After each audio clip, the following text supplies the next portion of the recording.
Enfermedades hematológicas, tanto benignas como malignas, sobre todo las enfermedades malignas, tienen pues su origen en la hematopoiesis, ¿no es cierto? Acá en este cuadro se pueden diferenciar para dónde van a ir todos los trastornos de la sangre, ¿no es cierto? Listo, chicos. Miren, esta célula madre va a producir básicamente dos líneas de crecimiento, ¿ya? Para hacerlo sencillo, tenemos una línea linfoide que produce básicamente linfocitos T y B. Imagínense qué importantes son los linfocitos que tienen una sola línea de producción, es decir, una célula, una línea de la célula madre viene solamente a producir linfocitos. Entonces, eso ya nos habla de lo complejo que es producir esta línea. Bien. En cambio, la línea mieloide o el precursor común mieloide es el responsable de la creación de todas las otras líneas. Miren, las plaquetas, los glóbulos blancos, perdón, los glóbulos rojos y los diferentes tipos de glóbulos blancos, tanto granulares como los monocitos. ¿Ven? Entonces, cuando hablamos de enfermedades mieloides, claramente nos estamos refiriendo a todo este grupo de enfermedades o que afectan a estas líneas celulares. En cambio, cuando hablamos de enfermedades linfoides o linfoproliferativas, nos estamos refiriendo a la línea única linfoide. Eso es muy importante para ubicarnos. Por ejemplo, ustedes han estudiado, si mal no sé, el día de ayer, una enfermedad que se llama leucemia mieloide crónica, ¿verdad? La leucemia mieloide crónica es una enfermedad crónica que afecta a la maduración de una célula granular que es el neutrófilo, ¿no es cierto? Bueno, puede ser cualquiera de las series, pero es una serie granular. Entonces, ¿dónde estará el trastorno? Estará acá, en la maduración de la serie mieloide granular, ¿no es cierto? Por ejemplo, si tenemos una enfermedad de proliferación de glóbulos rojos, la enfermedad de proliferación de glóbulos rojos se llama policitemia vera. No estamos hablando de la poliglobulia, eso es un trastorno secundario a otra patología pulmonar, renal. Pero la enfermedad propia de la médula ósea, cuando se ha confirmado que la culpable es la médula ósea, pasa a llamarse policitemia vera. Entonces, ¿de qué línea será el trastorno? Miren, de la línea mieloide. La policitemia vera es una enfermedad mieloproliferativa de la línea de los glóbulos rojos, ¿no?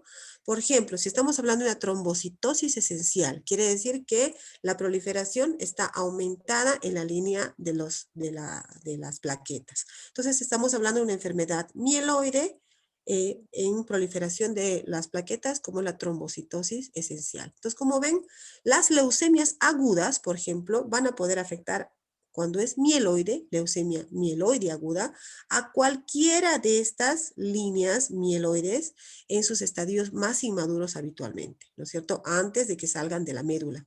Por eso son leucemias mieloides agudas. La leucemia linfoide aguda, por el contrario, atacará a las formas más inmaduras de los linfocitos, ¿no? Prolinfocitos, linfoblastos, etc. ¿Dónde se acomoda el linfoma en este gráfico?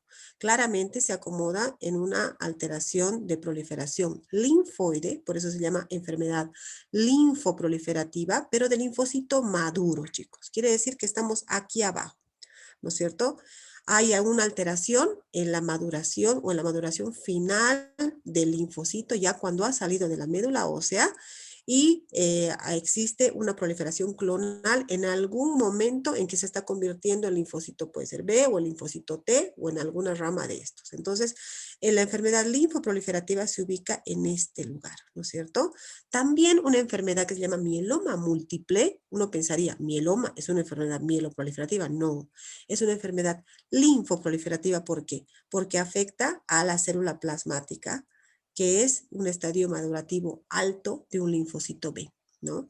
Entonces, tenemos claramente diferenciadas las líneas de maduración y así también las enfermedades mieloides y las enfermedades linfoides, agudas y crónicas. Entonces, cuando ustedes se enfrenten a una enfermedad, digan, bueno, esta es una leucemia linfoblástica aguda, ¿dónde estoy? Célula madre, mieloide, linfoide, entonces estoy en linfoide, ¿no es cierto? Es importante poder ubicarse, así como yo me ubico perfectamente que el corazón tiene 4 cavidades y tiene vasos que entran y que salen, tengo que ubicarme en dónde está asentada mi patología en el área hematológica, ¿ya? Bien, habiendo dicho eso, ahora sí vamos a comenzar con lo que es la propia enfermedad. Creo que es este. Ahí está. ¿Se ve, chicos? Está cargando, doctora. A ver. Sí, es que este es un poquito más grande.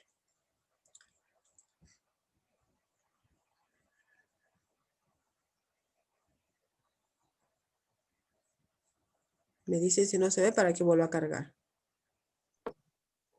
No se ve, doctorita. A ver, cargaremos uno más, ¿ya? Creo que es porque no tengo bien abierto. Vamos a abrir bien.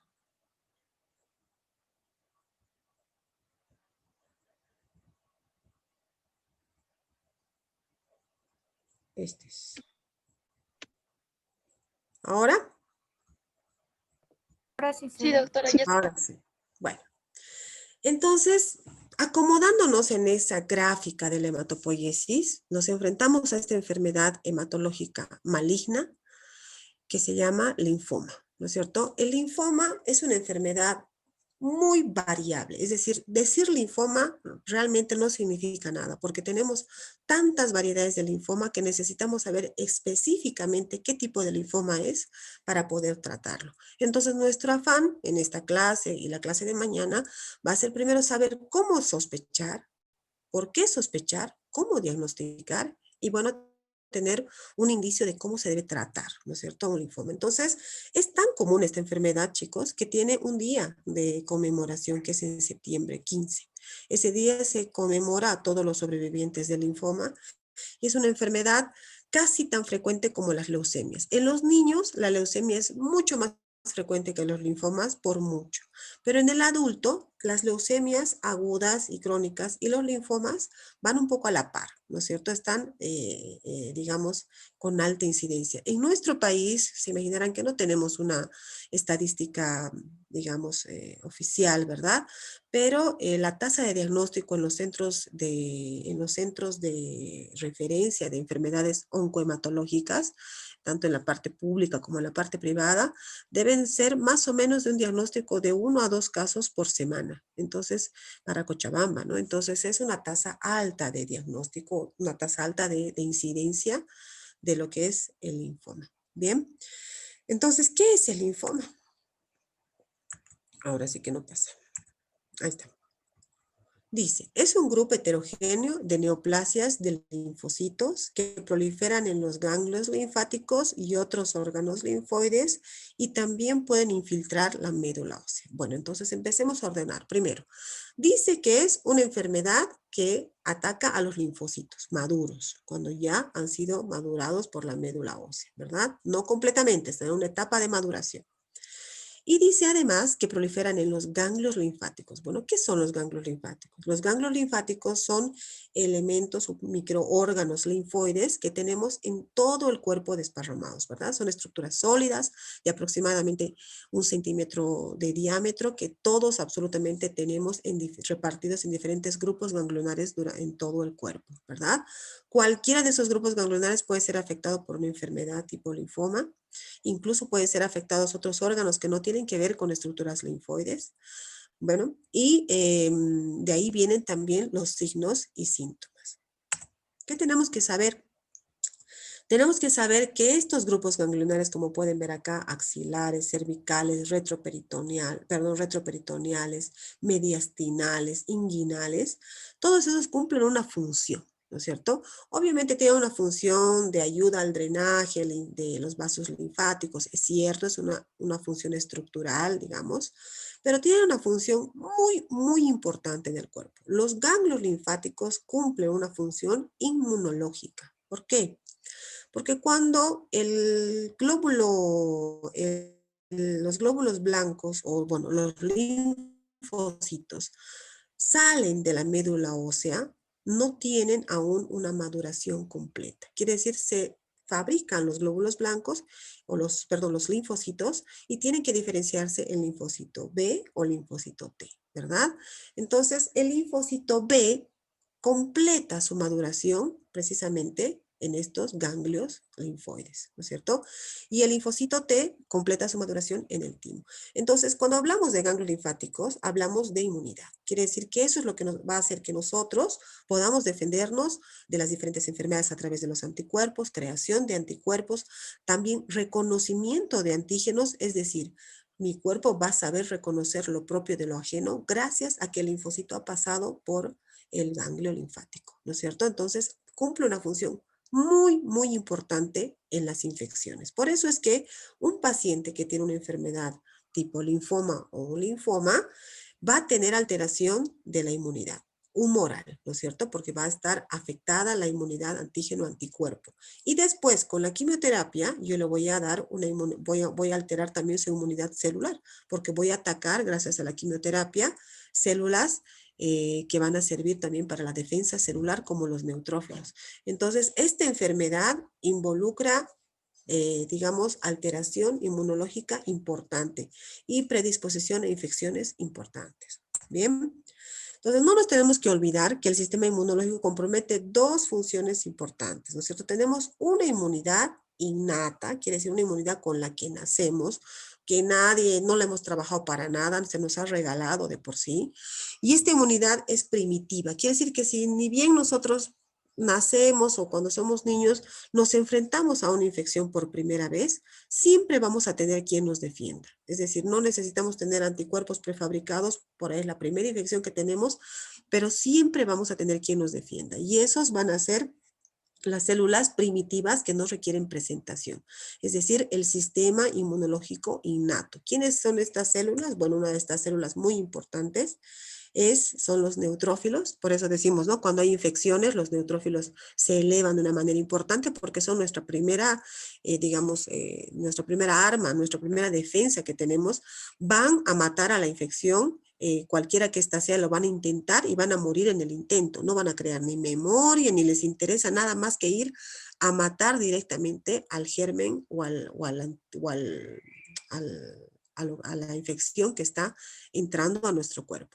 Así como esas también están los macrófagos, están las células dendríticas, ¿no es cierto? Las células mastoides, pero el principal, yo diría, representante de la inmunidad innata son los neutrófilos, ¿no? Esa es la inmunidad celular, ¿verdad? Pero también tenemos una inmunidad adaptativa o una inmunidad, digamos, mucho más especializada.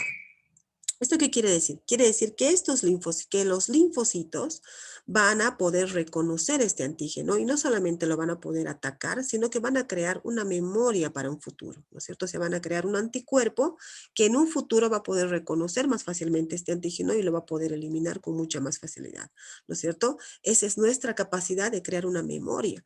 Por ejemplo, las vacunas, que es tanto estamos buscando una vacuna contra el virus del coronavirus, lo que queremos es precisamente desencadenar esta respuesta en el cuerpo, ¿no es cierto? Las vacunas simulan ataques, son partículas de virus que simulan ataques verdaderos para que el cuerpo cree anticuerpos frente a esas partículas, frente a esos antígenos. Eso es lo que se pretende. ¿A través de qué? A través de la inmunidad adaptativa, ¿no es cierto? La inmunidad especializada, la que crea memoria. Esta inmunidad adaptativa se realiza en los ganglios linfáticos. Por eso es tan importante el ganglio linfático, ¿no es cierto? En inmunidad, cuando hablamos de inmunidad, que es un tema que estamos un poco carentes nosotros en la parte teórica y en el desarrollo de la materia de medicina interna, pero la inmunología es un tema muy importante, es un capítulo muy importante en la medicina interna que debemos conocerlo. Si no se da a través de la facultad, tiene que ser a través de nosotros mismos, ¿no? De leer inmunología. Pero el concepto básico de la inmunología es poder reconocer lo propio de lo ajeno, ¿verdad? Nosotros tenemos tan perfecto el cuerpo que reconoce perfectamente lo que no es nuestro de lo que es nuestro, ¿verdad? Miles de ejemplos podemos tener, siempre lo hemos dado en las clases, me pongo un lente de contacto y mi cuerpo va a hacer que mi ojo se ponga rojo, que se inflame, que lo rechace y está bien.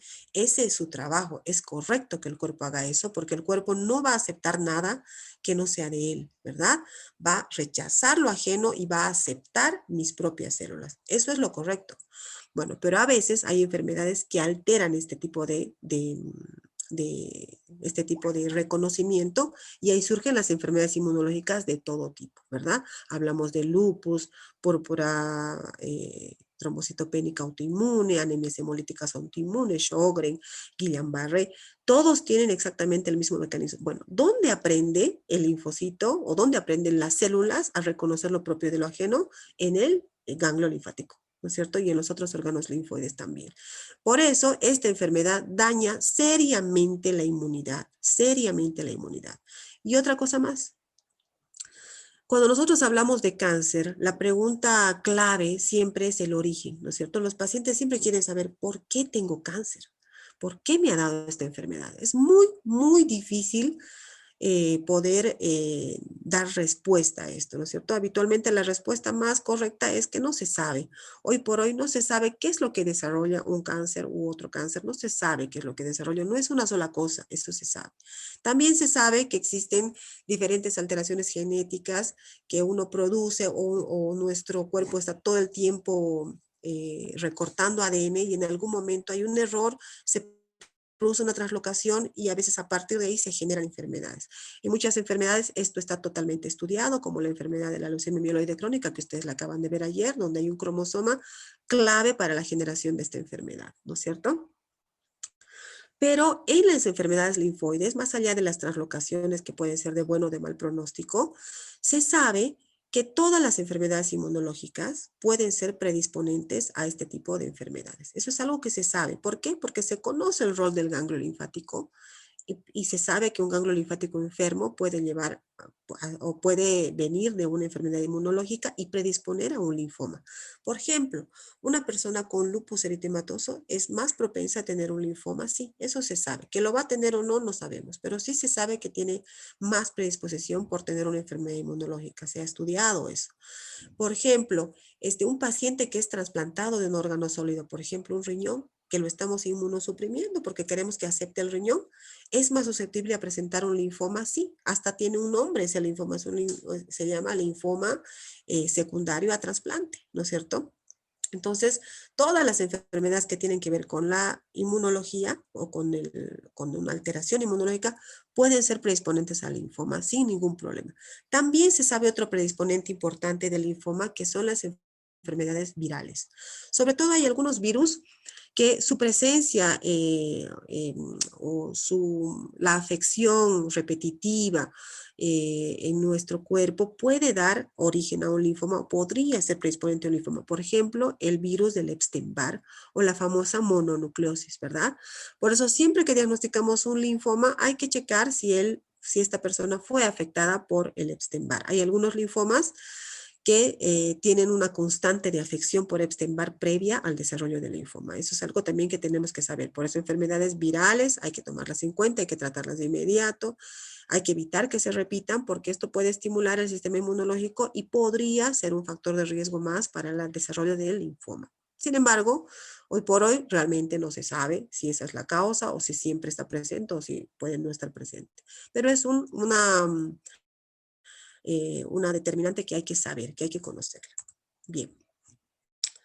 Entonces, ¿de dónde nace todo este asunto del linfoma? Bueno, todo se lleva a la historia, ¿no es cierto? Alguien vio por primera vez un linfoma y trató de describirlo. Antes, cuando se describían enfermedades por primera vez, llevaban los nombres de las personas que lo describían, ¿no? Ahora, hoy por hoy, estamos descubriendo, por ejemplo, el coronavirus no lleva el nombre del que lo ha descubierto, no lleva el nombre de la forma que tiene aparentemente ese virus. Pero antes sí se ponían nombres propios, ¿no? Y por ejemplo, esto es historia pura de la medicina, donde vemos al doctor ahí en una foto que me imagino que es real, que es el doctor Thomas Hodgkin, ¿no es cierto? MD, ¿no? Quiere decir médico, que nosotros somos, todos vamos a ser, o van a ser ustedes todos MD, nosotros somos MD, Medical Doctor, que ya en 1882 había descrito a pacientes que presentaban adenopatías. ¿Qué quiere decir? Que iban a su consultorio con aumento de volumen en las cadenas ganglionares, ¿no es cierto? Y describía y describía y decía, veo pacientes que tienen aumento de volumen en sus cadenas ganglionares, tienen adenopatías. ¿Qué enfermedad es esta? Bueno, en los inicios seguramente de la patología, con sus representantes, uno de sus representantes máximos, ¿no? Que fueron los doctores Reed o la doctora Reed y el doctor Stenberg, en esos mismos años más o menos, empiezan a describir y a hacer patología o anatomía patológica de estos ganglios que el doctor o que varios doctores como el doctor Hodgkin describían, ¿no es cierto? ¿Qué es lo que hacían? Cortaban el ganglio, tenían y veían qué celularidad tiene. Y ahí se encuentran con esta célula muy característica, muy llamativa, que hasta nosotros que no hacemos patología la podemos reconocer de primera vez porque es muy llamativa y la describen como ojos de búho. Miren, aquí como sus ojitos y una cabecita de búho. Es muy linda esta célula. Esta célula se llama, obviamente, célula de Reed y Stenberg, ¿verdad? Y dicen, bueno, estos pacientes con estas adenopatías, estos crecimientos ganglionares que se describen, tienen una particularidad. Presentan en su mayoría una célula gigante, bueno, que se llamó célula de Reed-Stenberg, y a la enfermedad se la llamó enfermedad de Hodgkin, ¿no es cierto? Y todas las pacientes que tenían estas adenopatías, pero no presentaban la célula de Reed-Stenberg, se las denominó un linfoma no Hodgkin, ¿verdad?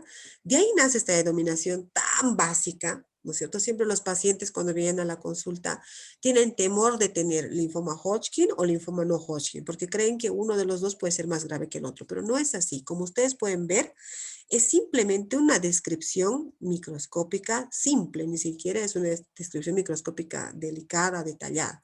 Es simple. Si ves la célula de Reed-Stenberg es un linfoma Hodgkin. Si no la ves es un linfoma no Hodgkin, en honor al doctor Thomas, ¿verdad?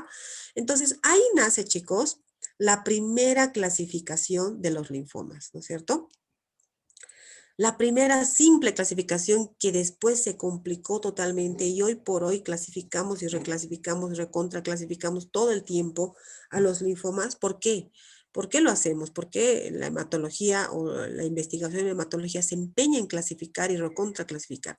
No porque nos dé la gana de complicar y que no podamos memorizar nunca la clasificación. Espero que no sea por eso, ¿no?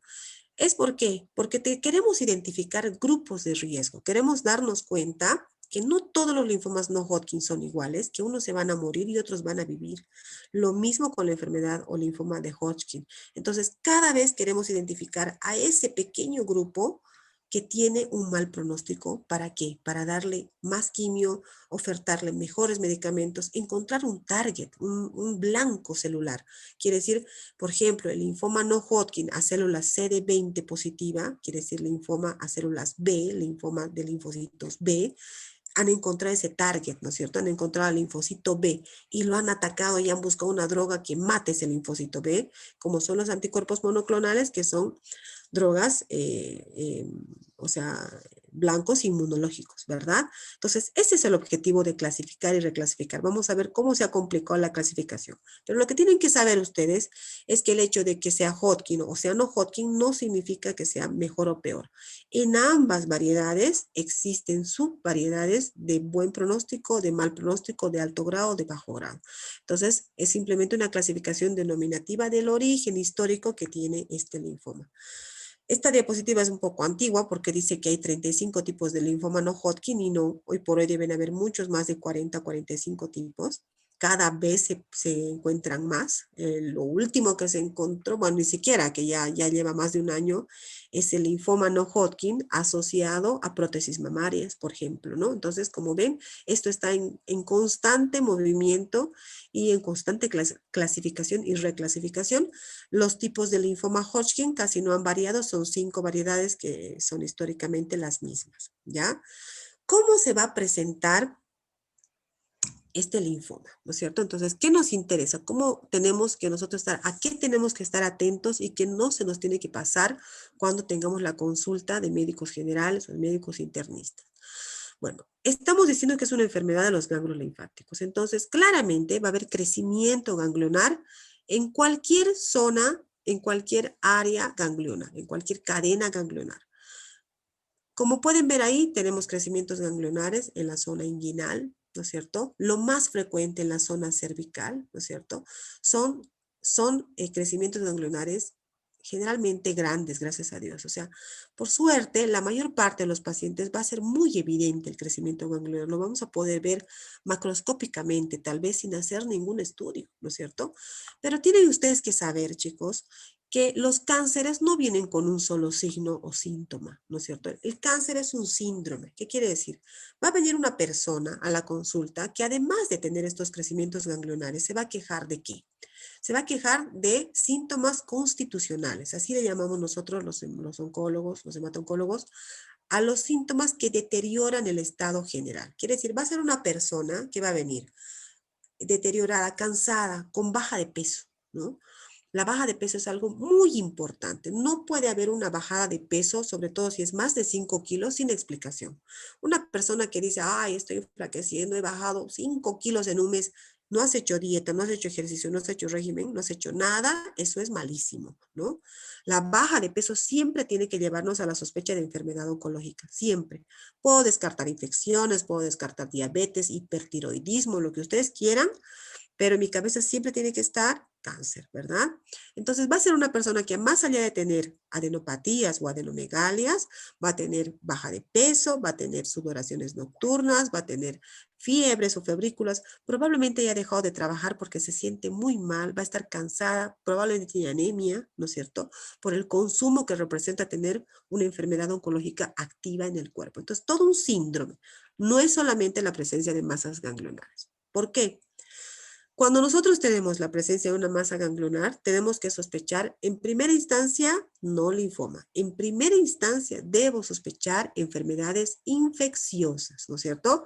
Sobre todo en gente joven, un niño, un adolescente que todavía no tiene maduro su sistema inmunológico, es probable que por una faringitis me haga un crecimiento ganglionar inflamatorio, totalmente reactivo, no neoplásico, no clonal, ¿verdad? Entonces, cuando yo veo un ganglio aumentado de tamaño, tengo que buscar rápidamente focos de infección. Entonces, le reviso la garganta, veo que no tenga faringitis pultácea, si es el axilar, le reviso el brazo, reviso heridas, reviso pelvis, reviso que no tenga una infección pélvica, que no tenga nada infeccioso, ¿no es cierto? Si encuentro rápidamente un foco infeccioso y si el paciente cuando yo le toco tiene dolor y se ve caliente y rojo, eso es una buena señal, porque me habla de que puede ser algo infeccioso y debería yo de hacer un tratamiento antibiótico primero, antes tal vez de pasar a una biopsia para ver si es un linfoma. Pero la gente mayor, la gente adulta ya, eh, cuanto más adulta sea, la posibilidad de que sus ganglios sean tan reactivos es menor. Entonces, cuanto más grande sea, mi sospecha de cáncer es mayor. Puedo detenerme en un niño que está con una adenopatía y no biopsiarle de inmediato porque ese niño está saltando, está chillando, está bien, está en buen estado, tiene un ganglio rojo y tiene una garganta súper congestionada, entonces ya está, es una infección, primero veremos eso y luego vemos si lo biopsiamos. Pero un adulto con estas características que ustedes ven acá y si tiene estos síntomas constitucionales, es muy probable que rápidamente tenga que ir a un diagnóstico de linfoma que se hace con biopsia, ¿no? Ahora lo vamos a ver, ¿no es cierto? Entonces, mucho ojo con eso. ¿Qué otra patología en nuestro medio, sobre todo, puede confundirnos al diagnóstico de linfoma? Bueno, una patología muy común en Bolivia y en algunos otros países de la región es la tuberculosis, ¿no es cierto? La tuberculosis, cuando hay adenopatías, también tiene que estar en nuestra cabeza, porque es una enfermedad que puede producir aumento de los ganglios, una tuberculosis ganglionar, y puede presentar algunos de los síntomas constitucionales como decaimiento, malestar, fiebres, etcétera. Entonces, tiene que estar también en mi cabeza, pero lo bueno es que la tuberculosis va a saltar como diagnóstico también en una biopsia. O sea que si yo biopsio no me voy a equivocar, voy a encontrar un linfoma, voy a encontrar la tuberculosis, ¿no es cierto? Entonces hay que tratar de no biopsiar con todo ganglio aumentado sin razonar primero si no se trata de una infección, pero si no encuentro explicación y tiene síntomas importantes de deterioro general, tengo que ir mejor rápidamente a una biopsia para diagnóstico. Bien. Miren este otro caso, por ejemplo, esta es una paciente que llegó fallecida al hospital, todos son casos de acá, de nosotros, de Cochabamba, que seguramente lo que se ve de crecimiento ganglionar en esta parte cervical es simplemente una parte y debe tener un crecimiento gigantesco aquí en mediastino que ha debido producir, digamos, problemas, no sé si vasculares, de compresión o finalmente invasión de otros órganos que ha definido la muerte de esta paciente por un cuadro linfoproliferativo, ¿no? Muy probablemente un linfoma por el crecimiento ganglionar, bueno, finalmente llegó fallecida, pero puede presentarse de esa manera, ulcerado, miren. Toda masa tumoral que sale hacia la piel se puede ulcerar cuando crece demasiado. Puede ser un ganglio pequeñito. Aquí lo que estamos tratando de ver es un poco que el diagnóstico de estas enfermedades linfoproliferativas debe ser con biopsia. Ese es un concepto muy importante, chicos. Puede parecer cáncer. El imaginólogo me puede decir, me parece que es cáncer de mama. Yo le toco la mama, tiene una masa pétrea.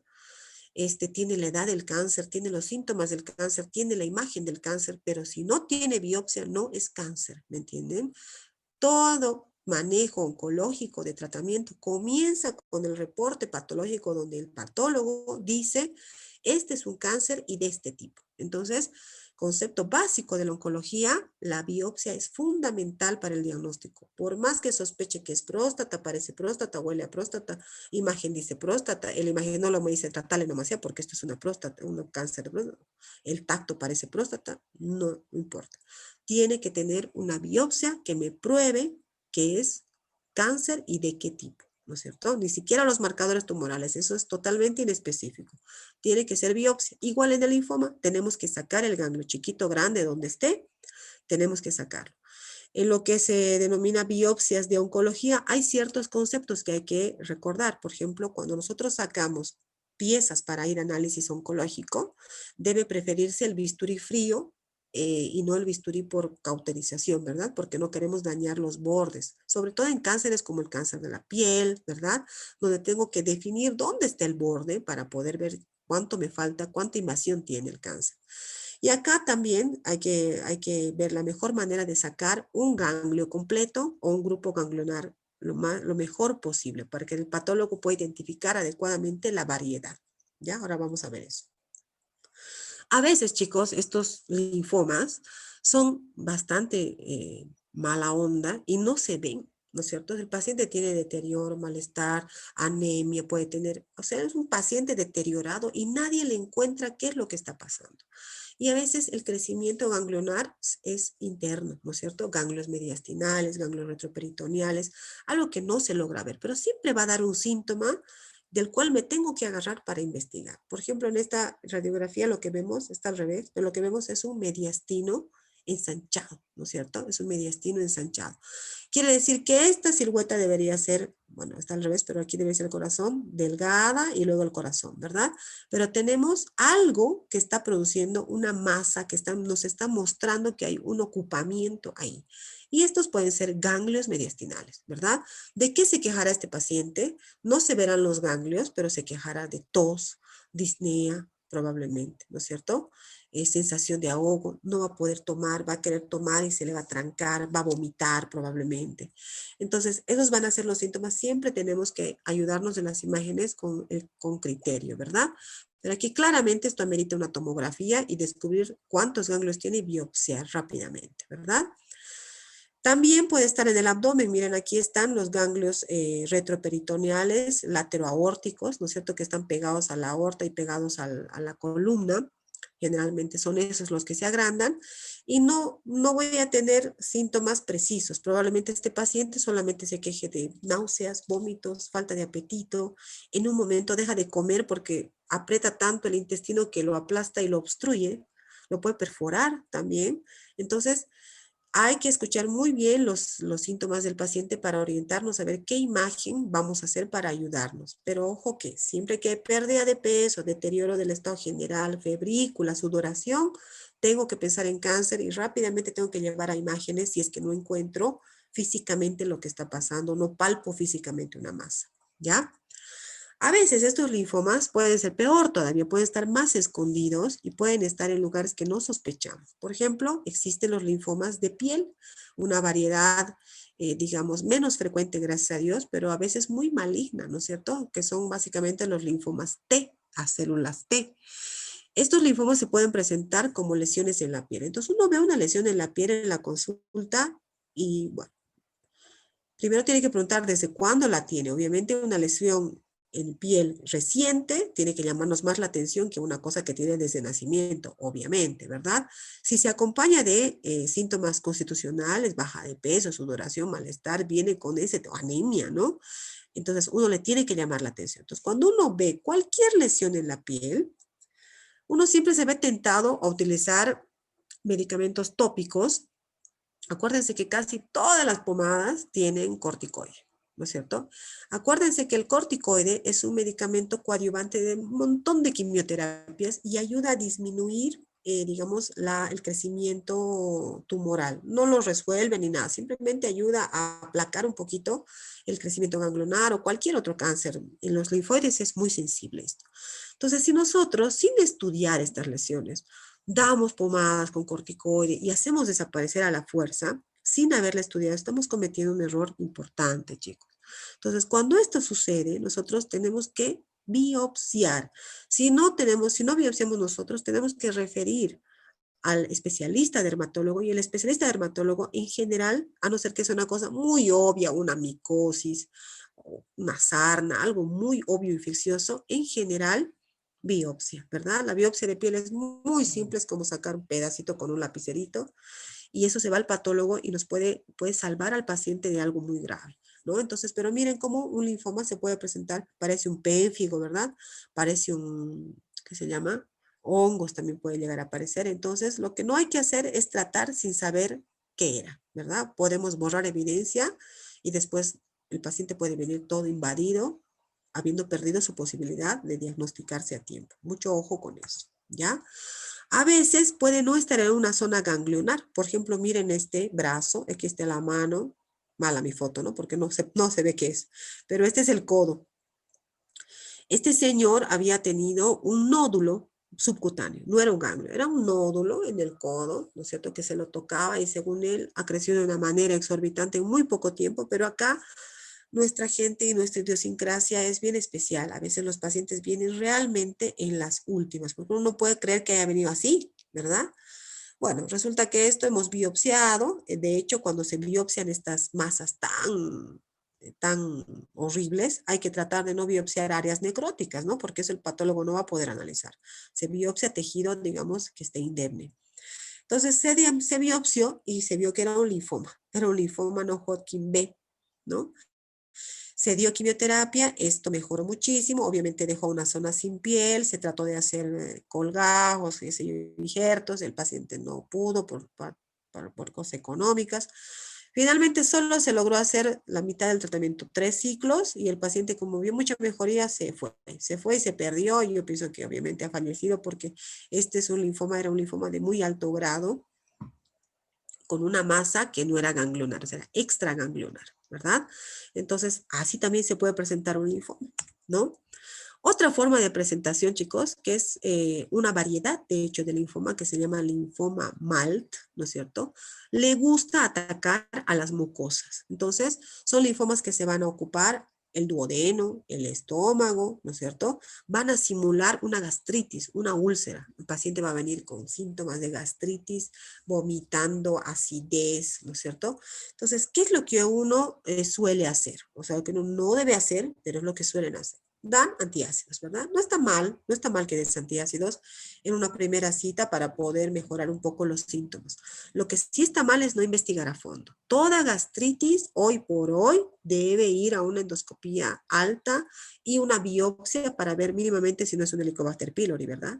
Bueno, hay médicos que ustedes no tienen que ser de esa línea, que nunca piden estos estudios. Entonces el paciente va con náuseas, con acidez, omeprazol tras omeprazol, y así demoran un montón en hacerlo en endoscopía, y cuando finalmente la piden, cuando el paciente ya ha adelgazado, ya está con sudoraciones, ya tiene un deterioro importante, se encuentran con estas estructuras oncológicas, con estos cánceres, ¿no es cierto? Que puede ser cáncer gástrico también, o linfoma gástrico MALT, ¿no es cierto? Entonces se biopsia y ahí se encuentra el diagnóstico. Entonces, ¿para qué estamos repasando todas estas presentaciones?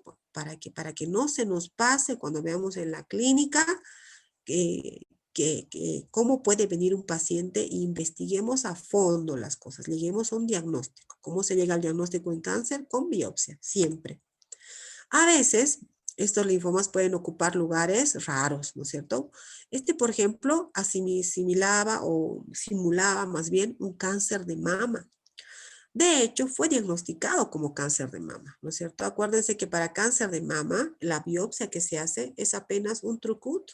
Entran con una agujita, digamos, y sacan un pedacito del cáncer y a veces el tejido es muy pequeño para poder evidenciar bien lo que está pasando. Bueno, lo mandaron como un cáncer de mama. Esto fue del oncológico.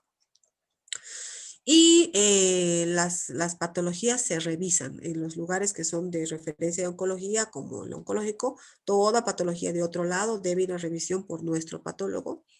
Y ahí es que él vio algo raro y dijo, no me parece que fuera un cáncer de mama. En lo que se planificaba otra biopsia más grande, salen todas estas estructuras de la mama, ya viendo estructuras nodulares, ¿verdad? No eran ganglios como tal, pero eran estructuras nodulares. Y resultó ser un linfoma, ¿no? No tenía ningún otro ganglio aumentado, ni ningún otro lado del cuerpo, pero era un linfoma primario de mama, muy raro, ¿no? Se trató y fue muy bien esta señora, después se la mandó de nuevo a su seguro, pero como pueden ver, la patología es fundamental y debe ser una patología de buena calidad, con una buena cantidad de muestra para poder dirimir de qué se trata, porque pueden pasar estas cosas, ¿no? Hay otro tipo de linfomas, chicos, sobre todo los linfomas T, ¿no? Una variedad un poco más agresiva que el linfoma B, a células B, que le encanta lugares raros, ¿no es cierto? De hecho, hay un linfoma T que se llama linfoma T nasal, así se llama. Ataca a la nariz. ¿Cómo ataca a la nariz? Puede venir así como una úlcera sobre el dorso. Lo más habitual es que parezcan pólipos, ¿no es cierto? Que el paciente se queje de que no puede respirar, que tiene algo ahí, que se le seca la nariz, que sale una costra, sale, bueno. Eso tiene que ir obviamente al otorrinolaringólogo y el otorrinolaringólogo debe hacer biopsia siempre, sobre todo si estas lesiones, otra vez repito y no me canso de repetirles, está acompañada de otros síntomas. Baja de peso, fiebre, malestar, deterioro del estado general, ha dejado de trabajar, tiene anemia, eso no es normal. Entonces tenemos que orientar el diagnóstico hacia un cáncer. Entonces a veces se biopsia y se encuentra rápidamente el origen patológico, histológico, y se trata. Y a veces no se lo encuentra, ¿verdad? Por ejemplo, este es un caso muy feo de una viejita, una señora muy amable, que empezó con este tipo de molestias nasales, fue al otorrino, pensaron, bueno, se sobreinfectó la lesión y pensaron que se trataba de una leishmaniasis, que es muy común también en nuestro medio, ¿verdad? La trataron como una leishmania, y obviamente no funcionó, ¿no? Y sobre eso, durante el tratamiento, se sobreinfectó con miasis. Entonces, entre el linfoma y la miasis, le sacaron toda la nariz, no, perdió toda la pirámide nasal. De hecho, miren, le cuelga aquí el labio, ¿verdad? Entonces, ¿por qué? Por no tomar una biopsia. Entonces, siempre deben tomar una biopsia. Esta pacientita finalmente vino a un lugar oncológico, bueno, esto fue de la parte privada me parece, se biopsió, obviamente, lo que quedaba, y se encontró un linfoma no Hodgkin T, a células T nasal, ¿no es cierto? Que obviamente no solamente tenía afección de la nariz, estaban afectados los senos paranasales, frontales, todo, era un desastre. Entonces hizo quimio, mejoró, entró en remisión, ¿cómo se llama? Reconstruir el labio, la pirámide había sido bien difícil de reconstruir, quedó con una prótesis y yo creo que finalmente esta señora recayó y habrá fallecido. Pero el linfoma T es de muy mal pronóstico, pero pienso que podría haber tenido mejores opciones si se hubiera biopsiado a tiempo. Entonces, todo esto mostramos no para criticar a nadie, simplemente mostramos para que ustedes se den cuenta de la variedad de presentaciones que puede tener un linfoma, no solamente ganglionar. Cuando es ganglionar, se ve al tiro, hasta el taxista que lleva a los pacientes al oncológico dice, este es linfoma, usted es cáncer de mama, ya saben, son capos los taxistas. Entonces, no esperen presentaciones clásicas, pueden haber presentaciones difíciles. Entonces, la clave en oncología, chicos, es biopsiar. Acuérdense siempre de eso, tener el resultado del patólogo para comenzar mi tratamiento. No puedo comenzar sin eso, no puedo sospechar y tratar, no, tengo que confirmar. Cuanto más rápido voy a la biopsia, más rápido ataco al cáncer, ¿ya? Entonces, 90% de los pacientes, por suerte, se presentan con adenopatías. Por suerte, ¿no? Grandes, cosas visibles. Pero hay un porcentaje que puede tener visceromegalias, hepatomegalias, plenomegalia. Hay un 25% que se va a la médula ósea. Cuando el linfoma está tan invadido, nadie lo está atacando, está desbordado, se va a la médula ósea, infiltra la médula ósea. No es una leucemia, es un linfoma leucemizado, pero no es una leucemia, se trata como linfoma, no como leucemia. Pero puede ir hacia la médula ósea e invadir la médula ósea. Puede haber afección extraganglionar, ¿no? Como de esa señora de la mama, ¿verdad? No hay ni un ganglio, sin embargo tiene la mama totalmente invadida. Entonces, de esto también depende un poco el pronóstico, ¿no es cierto? Se dice que los linfomas que afectan a zonas extraganglionares son peores, ¿no? Tienen un peor pronóstico, son más agresivos.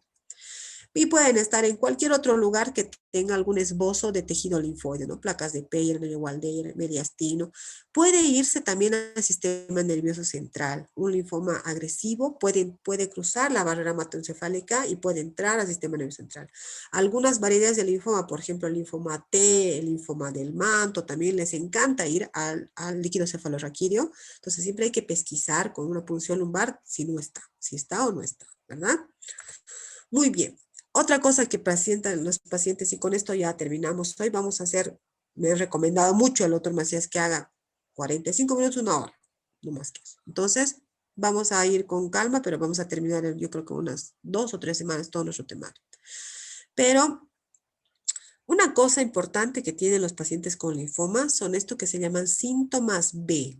Cuando nosotros hablamos en el hospital oncológico sobre el deterioro de un paciente, no decimos abajo de peso, tiene fiebre, no, y eso se llama síntoma B, o sea, decimos el paciente tiene síntomas B. ¿A qué nos referimos con eso? A que el paciente tiene fiebre sin explicación, más de 38 grados, tiene sudoración nocturna o tiene una pérdida de peso no justificada de al menos 10% en los 6 meses pasados. Entonces, tengo que ser muy incisivo al preguntar esto porque lo tengo que clasificar como paciente con síntomas B o sin síntomas B, ¿verdad? Obviamente, la mayoría de los pacientes con cáncer van a presentar síntomas B. Esto se aplica no solo al linfoma, a casi todos los cánceres, la presencia de síntomas B o no, ¿ya? Entonces, ¿qué debo hacer frente a un paciente que viene a la consulta por un crecimiento ganglionar con una sospecha de linfoma? Obviamente, primero, una buena historia clínica.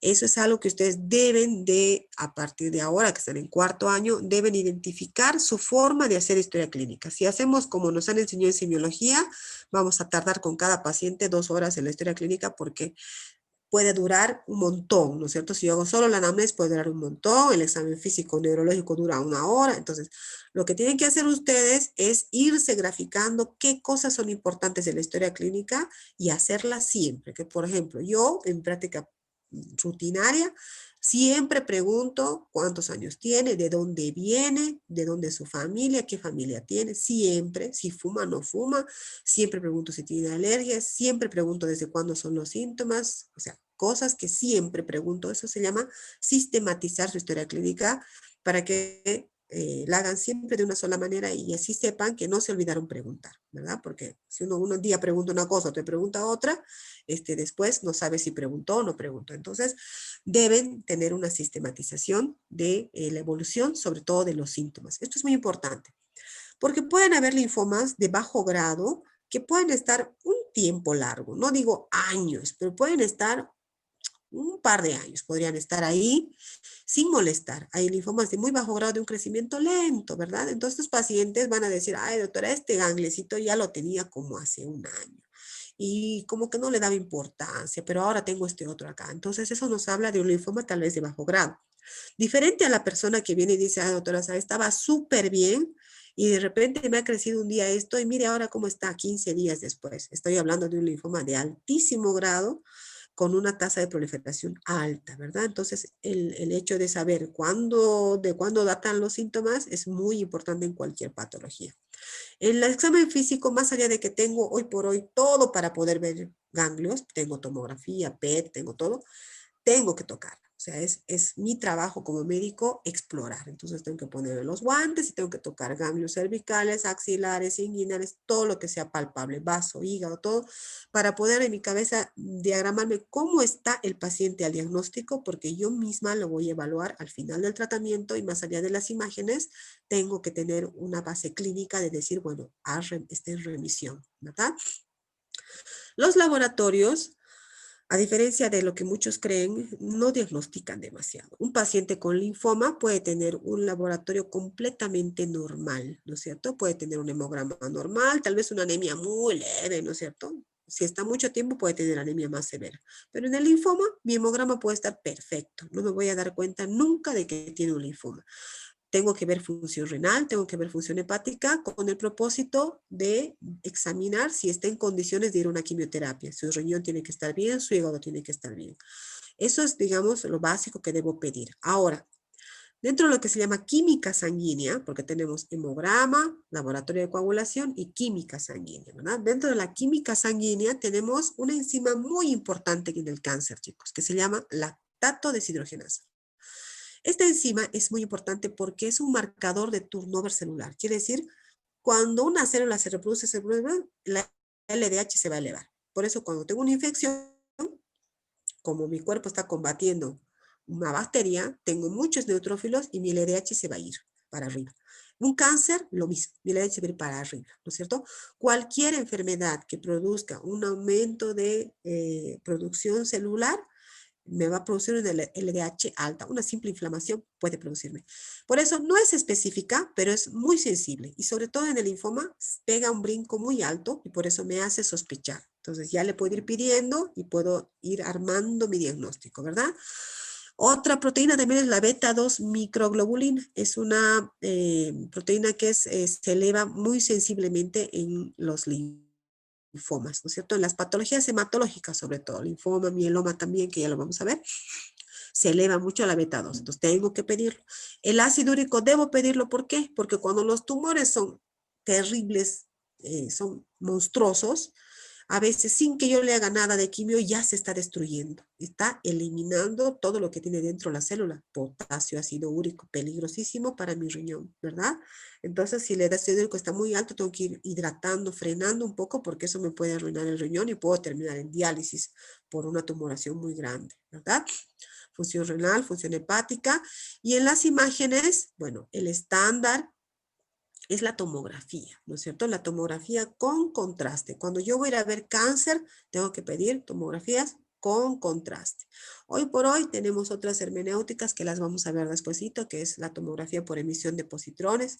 Digamos que es una variedad de tomografía un poquito más específica, pero no es la panacea tampoco. Pero hoy por hoy se puede decir que el estándar en la mayoría de los linfomas sigue siendo la tomografía contrastada para poder ver el siguiente paso. Ya me ha llegado la patología, ya sé qué es, ya tengo el diagnóstico, ahora tengo que saber dónde está. O sea, ahí tengo que decir, sé qué es, ahora voy a ver dónde está y recién voy a tratar. Sacar una foto, porque cuando yo termine mi tratamiento, tengo que volver a la foto inicial y decir, ¿realmente se fue todo o no se fue todo? Para poder definir si está en remisión completa. Esa tomografía es muy importante y se llama estadificación, quiere decir saber dónde más está. Bueno, vamos a dejarlo ahí, ya no nos falta, estamos justo a la mitad me parece. Vamos a dejar esto para mañana. Mañana vamos a avanzar también linfoma, lo vamos a terminar. El viernes vamos a tratar de terminar mieloma y si no lo vamos a dejar un poquito para el día lunes. Y después de eso nos tocaría trasplante de médula ósea como parte de la oncohematología, que estamos en este bloque de oncohematología. Pero trasplante lo vamos a dejar para la última clase que es, digamos, como despedida. Después del linfoma al mieloma vamos a avanzar enfermedades de la hemostasia en general, enfermedades de la hemostasia y luego vamos a pasar a transfusión. Todos los aspectos transfusionales importantes, transfusión en urgencias, transfusión en contextos de shock hemorrágico y luego terminamos con trasplante y eso nos va a demorar, yo pienso que unas dos semanas y tal vez un poquito más si lo hacemos a este ritmo, ¿ya? Muy bien, chicos. Entonces, por hoy lo dejamos ahí. Mañana terminamos linfoma. Y, ay, no sé si me he salido.